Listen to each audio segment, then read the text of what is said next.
नमस्कार, उपभोक्ता मंच में आपका स्वागत है। उत्तर प्रदेश में पूर्वांचल और दक्षिणांचल विद्युत वितरण कंपनियों को निजी हाथों को बेचने के लिए प्रदेश सरकार की सहमति के बाद यूपीपीसीएल प्रबंधन की कवायद तेज है।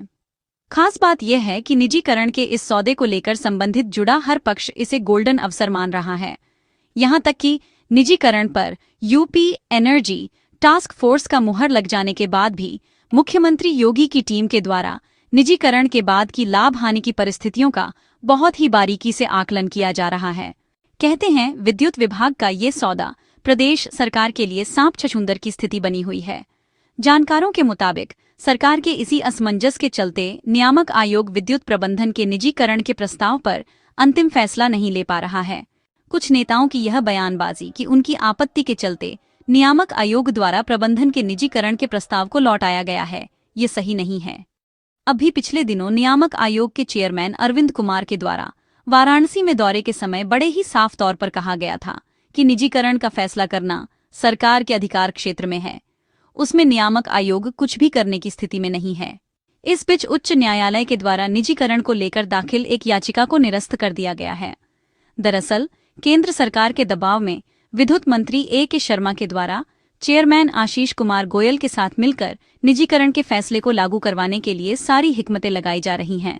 यहां तक कि मुख्यमंत्री योगी आदित्यनाथ को भी निजीकरण के पक्ष में समझाने की कोशिशें जारी हैं। चेयरमैन का निजीकरण पर एग्रेशन भी बहुत कुछ कहता है।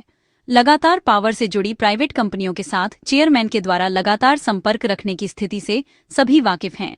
दूसरी तरफ जूनियर इंजीनियर संगठन के प्रांतीय अध्यक्ष अजय कुमार और महासचिव बलबीर यादव का मध्यांचल स्थानांतरण होने के बाद वो गदगद हैं और उनके द्वारा आंदोलन के नाम पर सिर्फ औपचारिकता की जा रही है।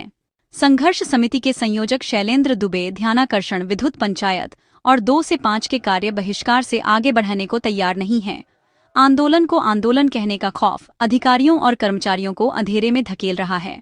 9 जुलाई को प्रदेश भर में एक दिन का किया गया कार्य बहिष्कार संतोषजनक माना जा सकता है।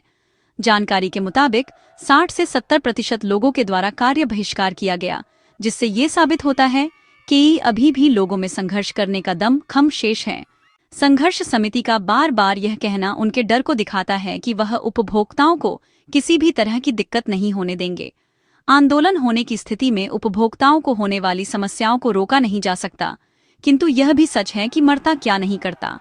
यदि अधिकारियों और कर्मचारियों का भविष्य अंधेरे में धकेला जाएगा तो आंदोलन के सिवाय कोई विकल्प नहीं बचता।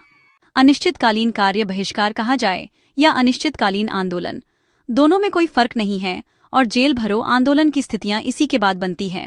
आम अधिकारी और कर्मचारी अपने भविष्य को लेकर चिंतित हैं, वहीं अपने शीर्ष नेताओं के रवैये को लेकर उसके मन में तमाम सवाल हैं, जिसका समय रहते नेताओं को जवाब देना होगा।